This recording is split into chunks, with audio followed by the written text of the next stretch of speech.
dia tunaikan 5% saja. Menjadi 400 juta saja. Kita anggap sudah cukup untuk tarbiyah negeri dengan 300 juta itu pada masa itu.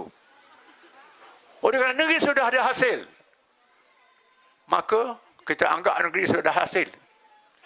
Kita hapuskan cukai pintu rumah kediaman di Terengganu. Kerana Terengganu ada hasil.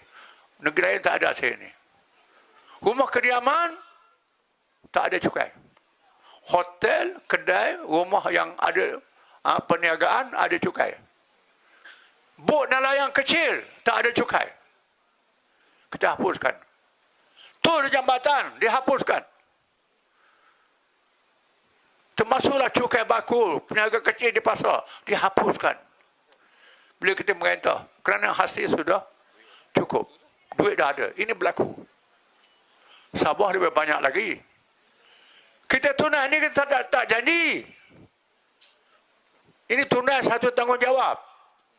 Ada orang ada janji kalau menang, besok harga minyak turun. Menang besok, beasiswa universiti diselesaikan. Menang besok nak buat itu, buat ini. Sampai sekarang tak buat. Mungkin janji, tak tunai janji. Ini janji 40%. Nak bagi pada Sabah. Dalam Islam bukan 40%. Zaman Khulafa Rasyidin Sayyidina Umar, bila hasil negeri sudah banyak, memang ukur perkataan Tuhan. Bila khumusahu Rasulullah SAW, kerajaan ambil 5%, kerajaan ambil 20%, 1/5, 20%. Kerajaan pusat ambil 20%, 80% lagi tinggal pada negeri. Oh, lebih pada 40%. Di mana utamakan selesai masalah rakyat negeri dulu. Zakat dan masalah Syafi'i tak boleh pindah selagi tak selesai masalah orang miskin dalam negeri.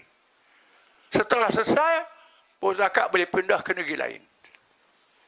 Ini kewajipan yang diletak oleh ulama kita. 80% tinggal pada negeri, pusat ambil 20%. Pusat dia ambil negeri lain, dia lagi hasil-hasil. Bukan satu negeri saja. Banyak dia dapat. 80% ni untuk rakyat. Setelah selesai, rakyat tempatan ada lebih lagi, barulah boleh pindah ke negeri lain. Agih-agihkan. Ini cara pemerintahan kita. Kemudian amanah menunaikan tanggungjawab yang sangat besar. Pilihan raya adalah peluang untuk memilih pemimpin. Banyak negara dalam dunia ni, dia gunakan pilihan raya ni untuk tukar pemimpin. England tidak selama-lamanya parti konservatif. Bila konservatif beritahu ada silap, salah, dia pilih parti Liberal parti buruh.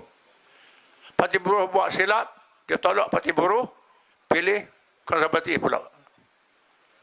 Di Amerika, Demokrat dengan Republikan.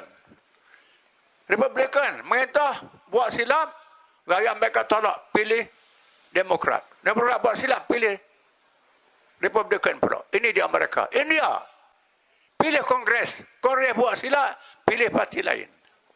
Ini makna pilihan raya. Rakyat jadi hakim. Di negeri ini, yang buat begini hanyalah Kelantan, Terengganu, Kedah, Perlis dan Sabah. Rakyat Sabah cak ke dia ubah kerajaan.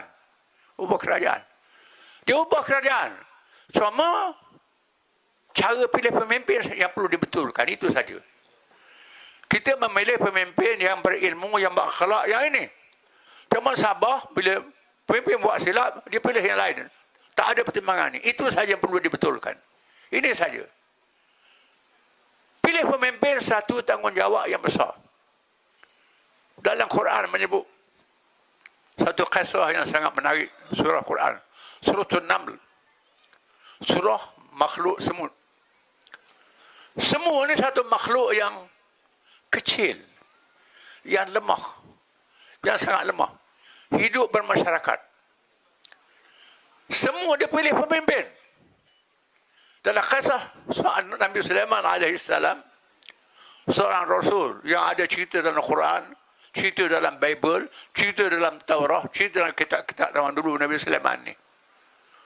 Tuhan bagi mukjizat boleh mengetahui bahasa binatang.